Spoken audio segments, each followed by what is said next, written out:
जरत्कारु की तपस्या, राजा परीक्षित का उपाख्यान तथा राजा द्वारा मुनि के कंधे पर मृत सर्प रखने के कारण दुखी हुई कृषिका श्रृंगी को उत्तेजित करना।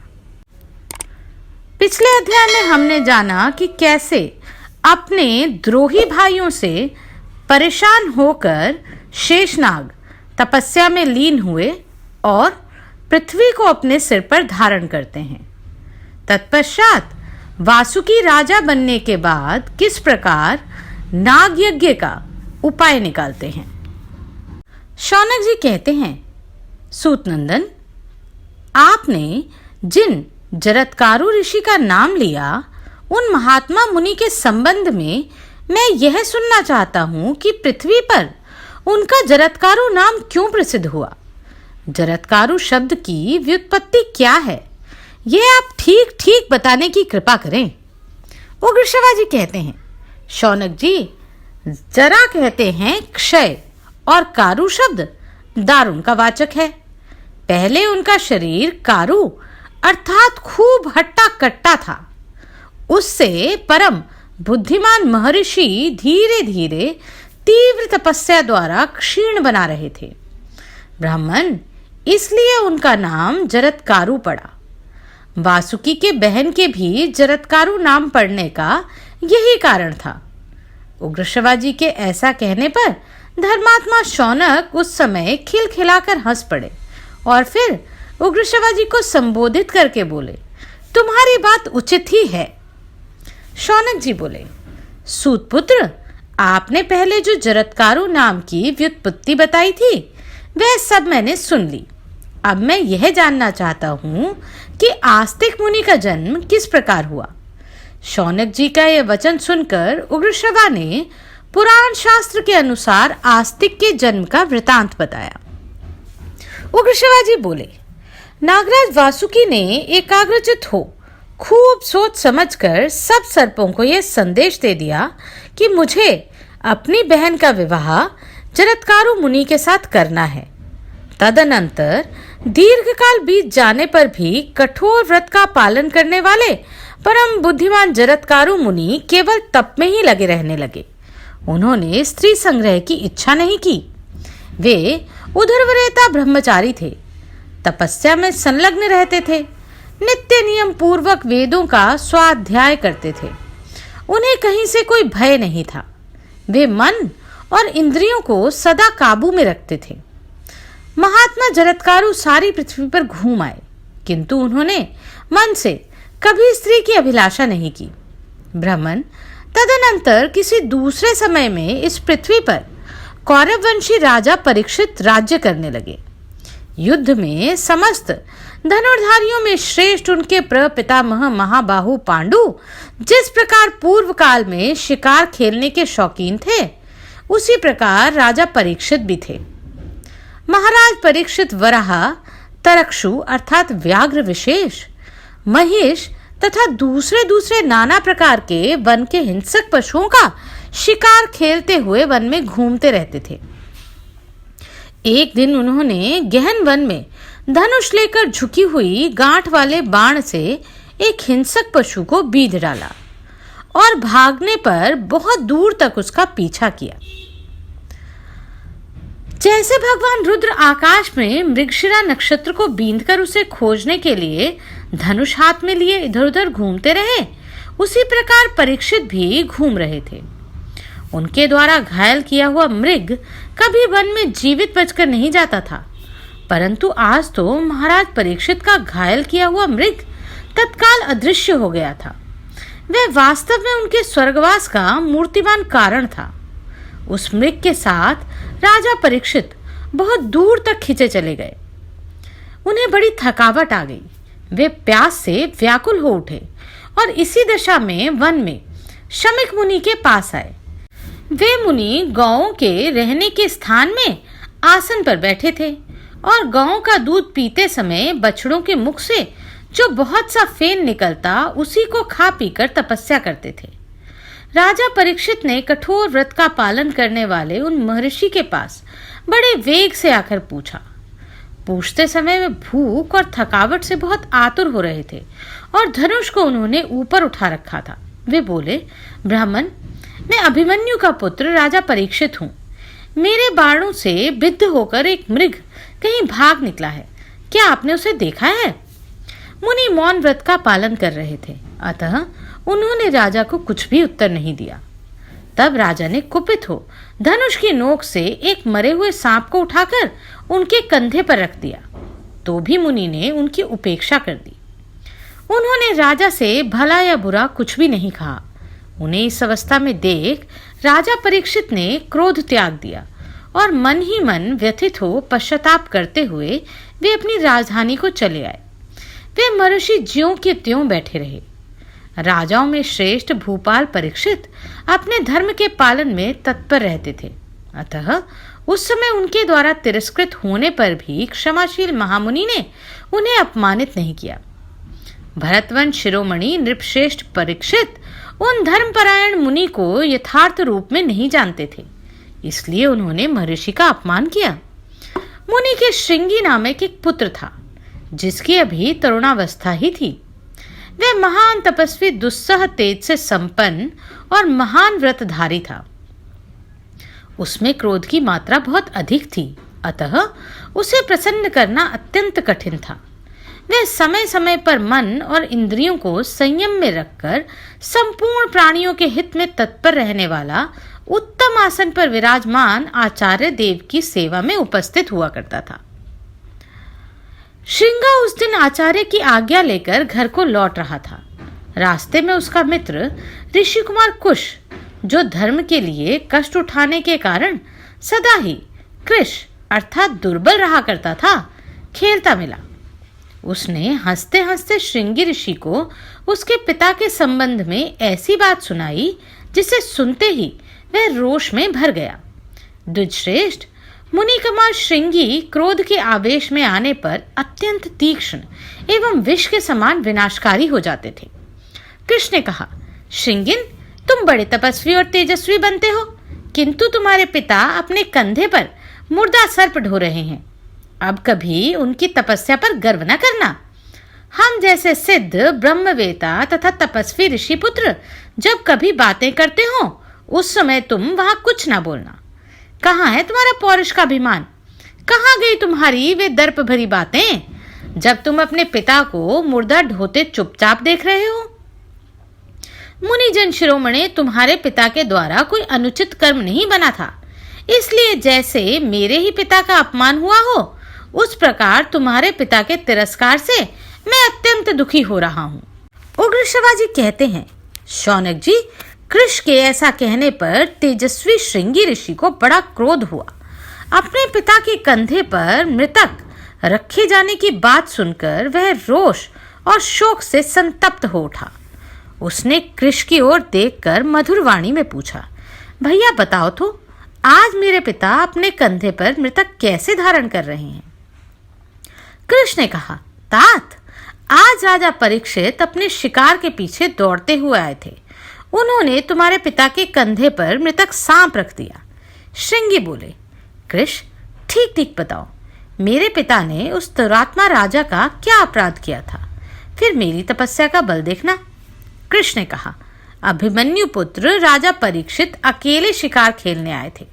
उन्होंने एक शीघ्रगामी हिंसक मृग को बाण से बींध डाला, किंतु उस विशाल वन में विचरते हुए राजा को वह मृग कहीं दिखाई न दिया। फिर उन्होंने तुम्हारे मौनी पिता को देखकर उसके विषय में पूछा। राजा भूख, व्यास और थकावट से व्याकुल थे। इधर तुम्हारे पिता काठ की भांति अविचल भाव से बैठे थे। राजा ने बार बार तुम्हारे पिता से उस भागे हुए मृग के विषय में प्रश्न किया, परंतु मौन व्रतावलंबी होने के कारण उन्होंने कुछ उत्तर नहीं दिया। तब राजा ने धनुष की नोक से एक मरा हुआ सांप उठाकर उनके कंधे पर डाल दिया। श्रृंगिन, संयम पूर्वक व्रत का पालन करने वाले तुम्हारे पिता अभी उसी अवस्था में बैठे हैं और वे राजा परीक्षित अपनी राजधानी हस्तिनापुर को चले गए हैं। उग्र शिवाजी कहते हैं, शौनक जी, इस प्रकार अपने पिता के कंधे पर मृतक सर्प के रखे जाने का समाचार सुनकर ऋषि कुमार श्रृंगी क्रोध से जल उठा। क्रोध से उसकी आंखें लाल हो गईं। वह तेजस्वी बालक रोष के आवेश में आकर प्रचंड क्रोध के वेग से युक्त हो गया था। उसने जल से आचमन करके हाथ में जल लेकर उस समय राजा परीक्षित को इस प्रकार श्राप दिया। श्रृंगी बोले, जिस पापात्मा नरेश ने वैसे धर्म संकट में पड़े हुए मेरे बूढ़े पिता के कंधे पर मरा सांप रख दिया है, ब्राह्मणों का अपमान करने वाले उस कुरुकुल कलंक पापी परीक्षित को आज से 7 रात के बाद प्रचंड तेजस्वी पन्न गौतम तक्षक नामक विशैला नाग अत्यंत कोप में भरकर मेरे वाक के बल से प्रेरित हो यमलोक पहुंचा देगा। उग्र शिवाजी कहते हैं, इस प्रकार अत्यंत क्रोध पूर्वक शाप देकर श्रृंगी अपने पिता के पास आए, जो उस गोष्ठ में कंधे पर मृतक सर्प धारण किए बैठे थे। कंधे पर रखे हुए मुर्दे सांप से संयुक्त पिता को देखकर श्रृंगी पुनः क्रोध से व्याकुल हो उठे। वह दुख से आंसू बहाने लगे। अपने पिता से कहा, तात, उस दुरात्मा राजा परीक्षित के द्वारा आपके इस अपमान की बात सुनकर मैंने उसे क्रोध पूर्वक जैसा शाप दिया है वह कुरु कुलाधम जैसे ही भयंकर शाप के योग्य है। आज के 7वें दिन नागराज तक्षक उस पापी को अत्यंत भयंकर यमलोक में पहुंचा देंगे। ब्राह्मण, इस प्रकार क्रोध में भरे हुए पुत्र से उसके पिता शमिक ने कहा। शमिक बोले, वत्स, तुमने शाप देकर मेरा प्रिय कार्य नहीं किया है। यह तपस्वियों का धर्म नहीं है। हम लोग उन महाराज परीक्षित के राज्य में निवास करते हैं और उनके द्वारा न्यायपूर्वक हमारी रक्षा होती है। अतः उनको शाप देना मुझे पसंद नहीं है। हमारे जैसे साधु पुरुषों को तो वर्तमान राजा परीक्षित के अपराध को सब प्रकार से क्षमा ही करना चाहिए। बेटा, यदि धर्म को नष्ट किया जाए तो वह मनुष्य का नाश कर देता है, इसमें संशय नहीं है। यदि राजा रक्षा ना करें तो हमें भारी कष्ट पहुंच सकता है। पुत्र, हम राजा के बिना सुखपूर्वक धर्म का अनुष्ठान नहीं कर सकते। तात, धर्म पर दृष्टि रखने वाले राजाओं के द्वारा सुरक्षित होकर हम अधिक से अधिक धर्म का आचरण कर पाते हैं। अतः हमारे पुण्य कर्मों में धर्मत उनका भी भाग है। इसलिए वर्तमान राजा परीक्षित के अपराध को तो क्षमा ही कर देना चाहिए। परीक्षित तो विशेष रूप से अपने प्रपितामह पांडु की भांति हमारी रक्षा करते हैं।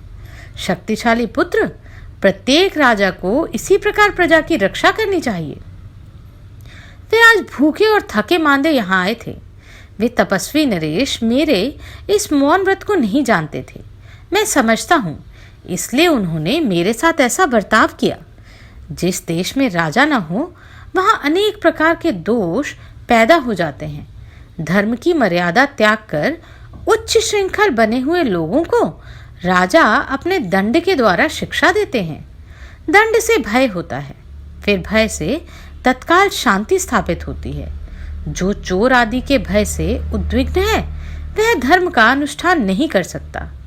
वह उद्विग्न पुरुष यज्ञ, श्राद्ध आदि शास्त्रीय कर्मों का आचरण भी नहीं कर सकता। राजा से धर्म की स्थापना होती है और धर्म से स्वर्गलोक की प्रतिष्ठा होती है। राजा से संपूर्ण यज्ञ कर्म में प्रतिष्ठित होते हैं और यज्ञ से देवताओं की प्रतिष्ठा होती है। देवता के प्रसन्न होने से वर्षा होती है और वर्षा से अन्न उत्पन्न होता है।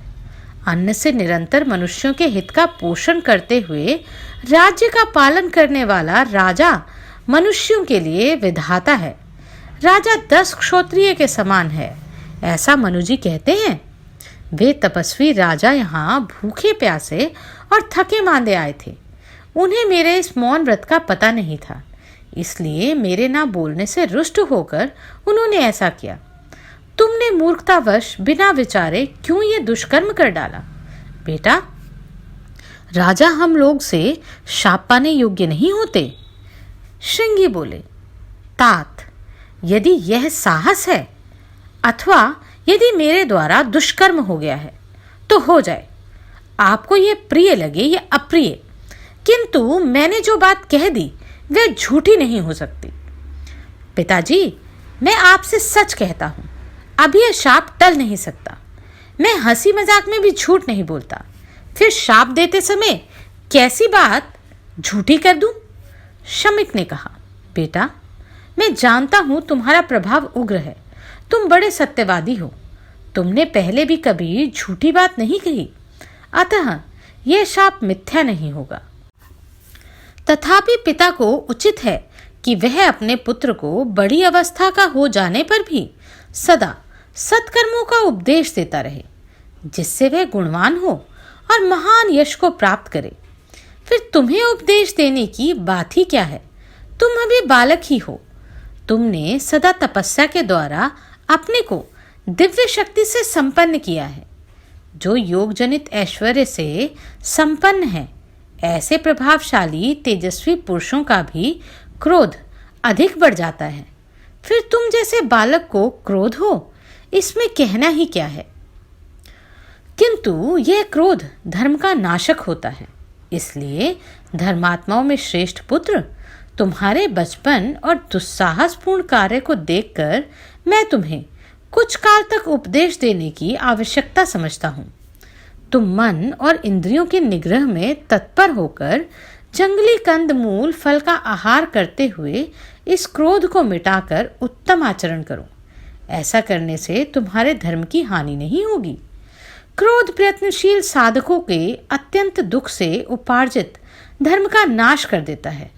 फिर धर्महीन मनुष्यों को अभिष्ट गति नहीं मिलती। शम अर्थात मनोनिग्रह ही क्षमाशील साधकों को सिद्धि का प्राप्ति करने का कारण बताया गया है। जिनमें क्षमा है, उन्हीं के लिए यह लोक और परलोक दोनों कल्याणमय हैं। इसलिए तुम सदा इंद्रियों को वश में रखते हुए क्षमाशील बनो। क्षमा से ही ब्रह्मा जी के निकटवर्ती लोकों में जा सकोगे। तात, मैं तो शांति धारण करके अब जो कुछ किया जा सकता है वह करूंगा। राजा के पास यह संदेश भेज दूंगा कि राजन, तुम्हारे द्वारा मुझे जो तिरस्कार प्राप्त हुआ था, उसे देखकर अमर्ष में भरे हुए मेरे अल्प बुद्धि एवं मूढ़ पुत्र ने तुम्हें श्राप दे दिया है। उग्र शिवाजी कहते हैं, उत्तम व्रत का पालन करने वाले दयालु एवं महातपस्वी शमीक मुनि ने अपने गौरमुख नाम वाले एकाग्रचित एवं शीलवान शिष्य को इस प्रकार संदेश दे कुशल प्रश्न कार्य एवं वृतांत का संदेश देकर राजा परीक्षित के पास भेजा।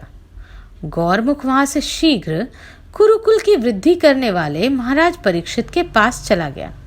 राजधानी में पहुंचने पर द्वारपाल ने पहले महाराज को उसके आने की सूचना दी और उनकी आज्ञा मिलने पर गौरमुख ने राजभवन में प्रवेश किया।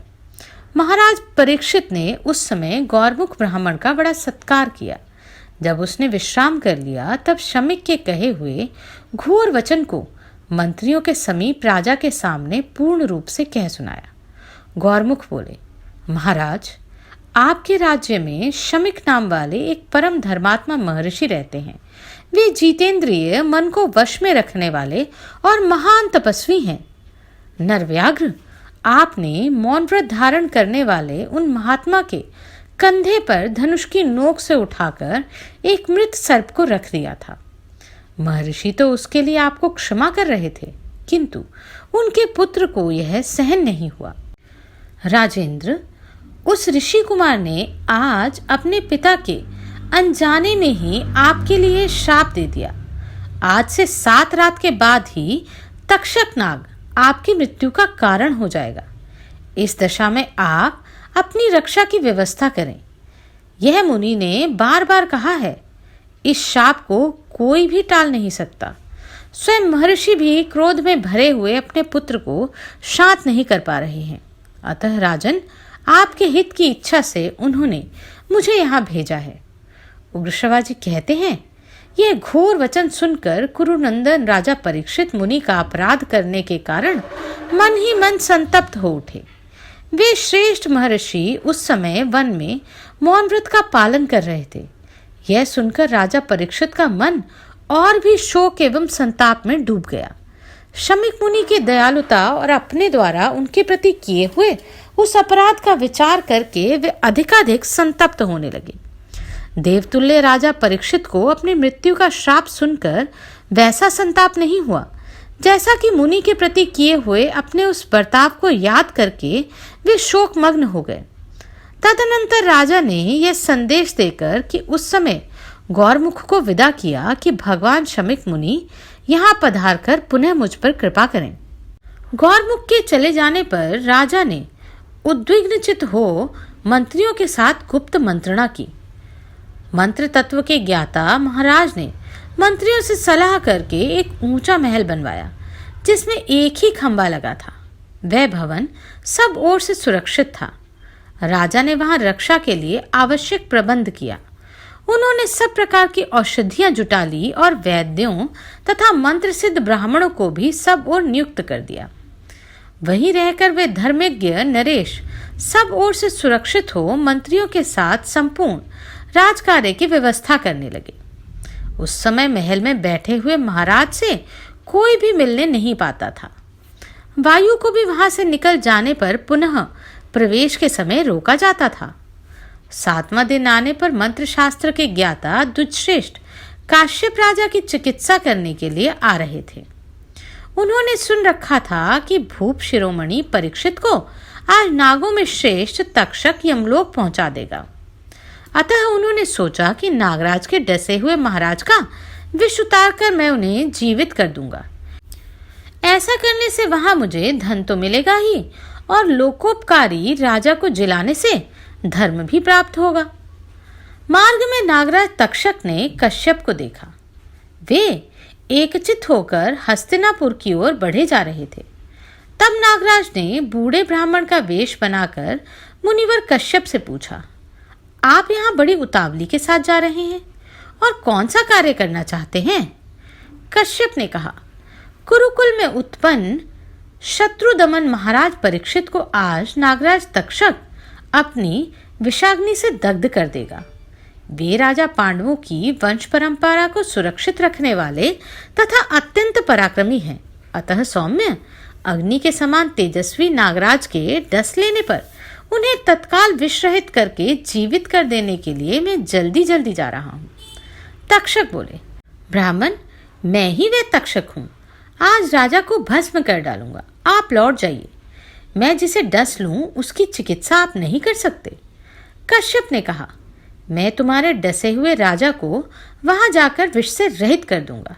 यह विद्या बल से संपन्न मेरी बुद्धि का निश्चय है। तक्षक बोले, कश्यप, यदि इस जगत में मेरे डसे हुए रोगी की कुछ भी चिकित्सा करने में तुम समर्थ हो तो मेरे डसे हुए इस वृक्ष को जीवित कर दो। द्विजश्रेष्ठ, तुम्हारे पास जो उत्तम मंत्र का बल है उसे दिखाओ और यत्न करो। लो, तुम्हारे देखते देखते इस वट वृक्ष को मैं भस्म कर देता हूँ। कश्यप ने कहा, नागराज, यदि तुम्हें इतना अभिमान है तो इस वृक्ष को डसो। भुजंगम, तुम्हारे डसे हुए इस वृक्ष को मैं अभी जीवित कर दूंगा। उग्र शिवाजी कहते हैं, महात्मा कश्यप के ऐसा कहने पर तपों में श्रेष्ठ नागराज तक्षक ने निकट जाकर बरगद के वृक्ष को डस लिया। उस महाकाय विषधर सर्प के डसते ही उसके विष से व्याप्त हो वह वृक्ष सब ओर से जल उठा। इस प्रकार उस वृक्ष को जलाकर नागराज पुनः काश्यप से बोले, द्विजश्रेष्ठ, अब तुम यत्न करो और इस वृक्ष को जला दो। उग्र शिवाजी कहते हैं, शौनक जी, नागराज के तेज से भस्म हुए इस वृक्ष की सारी भस्म राशि को एकत्रित करके काश्यप ने कहा, नागराज, इस वनस्पति पर आज मेरी विद्या का बल देखो। भुजंगम, मैं तुम्हारे देखते देखते इस वृक्ष को जीवित कर देता हूँ। तदनंतर सौभाग्यशाली विद्वान द्विजश्रेष्ठ काश्यप ने भस्म राशि के रूप में विद्यमान उस वृक्ष को विद्या के बल से जीवित कर दिया। पहले उन्होंने उसमें से अंकुर निकाला, फिर उसे 2 पत्ते का कर दिया। इसी प्रकार क्रमशः पल्लव, शाखा और प्रशाखाओं से युक्त उस महान वृक्ष को पुनः पूर्ववत खड़ा कर दिया। महात्मा काश्यप द्वारा जलाए हुए उस वृक्ष को देखकर तक्षक ने कहा, ब्राह्मण, तुम जैसे मंत्रवेता में ऐसा चमत्कार का होना कोई अद्भुत बात नहीं। तपस्या के धनी द्विजेंद्र, अब तुम मेरे या मेरे जैसे दूसरे सर्प के विष को अपनी विद्या के बल से नष्ट कर सकते हो। तो बताओ, तुम कौन सा प्रयोजन सिद्ध करने की इच्छा से वहां जा रहे हो? उस श्रेष्ठ राजा से जो फल प्राप्त करना हो वह अत्यंत दुर्लभ हो तो भी मैं तुम्हें दे दूंगा।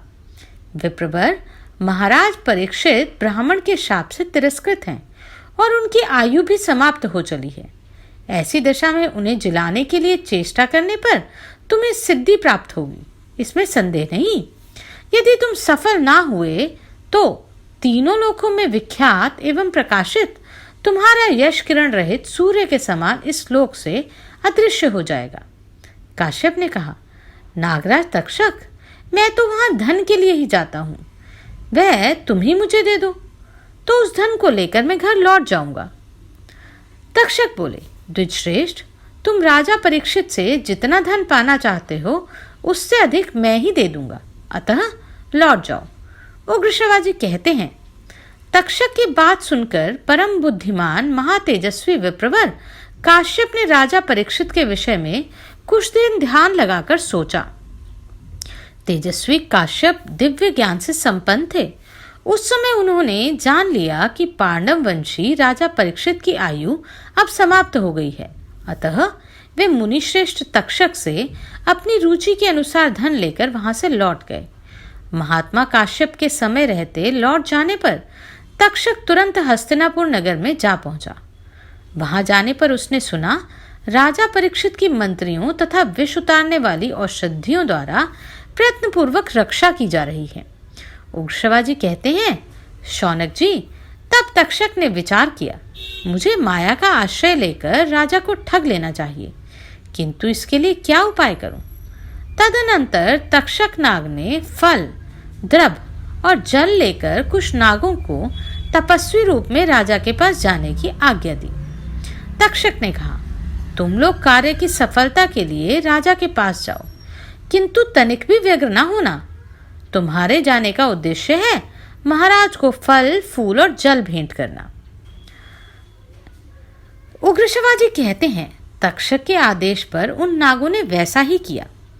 वे राजा के पास कुश, जल और फल लेकर गए। परम पराक्रमी महाराज परीक्षित ने उनकी दी हुई वे सब वस्तुएं ग्रहण कर ली। तदनंतर उन्हें पारितोषिक देने आदि का कार्य करके कहा, अब आप लोग जाएं। तपस्वियों के वेश में छिपे हुए उन नागों के चले जाने पर राजा ने अपने मंत्रियों और सुहृदों से कहा, ये सब तपस्वी द्वारा लाए हुए बड़े स्वादिष्ट फल हैं, इन्हें मेरे साथ आप लोग भी खाएं। ऐसा कहकर मंत्रियों सहित राजा ने उन फलों को लेने की इच्छा की। विधाता के विधान एवं महर्षि के वचन से प्रेरित होकर राजा ने वही फल स्वयं खाया जिस पर तक्षक नाग बैठा था। शौनक जी, खाते समय राजा के हाथ में जो फल था उससे एक छोटा सा कीट प्रकट हुआ। देखने में वह अत्यंत लघु था। उसकी आंखें काली और शरीर का रंग तांबे के समान था। नृपश्रेष्ठ, परीक्षित ने उस कीड़े को हाथ में लेकर मंत्रियों से इस प्रकार कहा, अब सूर्यदेव अस्तांचल को चले जा रहे हैं, इसलिए इस समय मुझे सर्प के विष से कोई भय नहीं है। वे मुनि सत्यवादी हों, इसके लिए यह कीट ही तक्षक नाम धारण करके मुझे डस ले। ऐसा करने से मेरे दोष का परिहार हो जाएगा। काल से प्रेरित होकर मंत्रियों ने भी उनकी हाँ में हाँ मिला दी। मंत्रियों से पूर्वोक्त बात कहकर राजा धीराज परीक्षित उस लघु कीट को कंधे पर रखकर जोर जोर से हंसने लगे।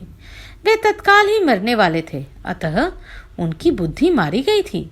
राजा अभी हंसी रहे थे कि उन्हें जो निवेदित किया गया था उस फल से निकलकर तक्षक नाग ने अपने शरीर से उनको जकड़ लिया। इस प्रकार वेग पूर्वक उनके शरीर में लिपटकर नागराज तक्षक ने बड़े जोर से गर्जना की और भूपाल परीक्षित को डस लिया।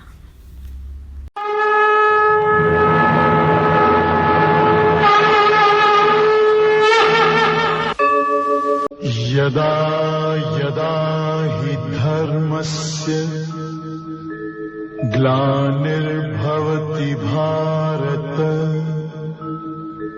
अभ्युत्थानम् अधर्मस्य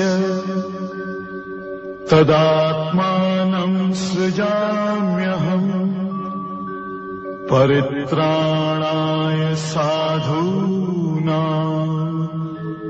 विनाशाय च दुष्कृताम्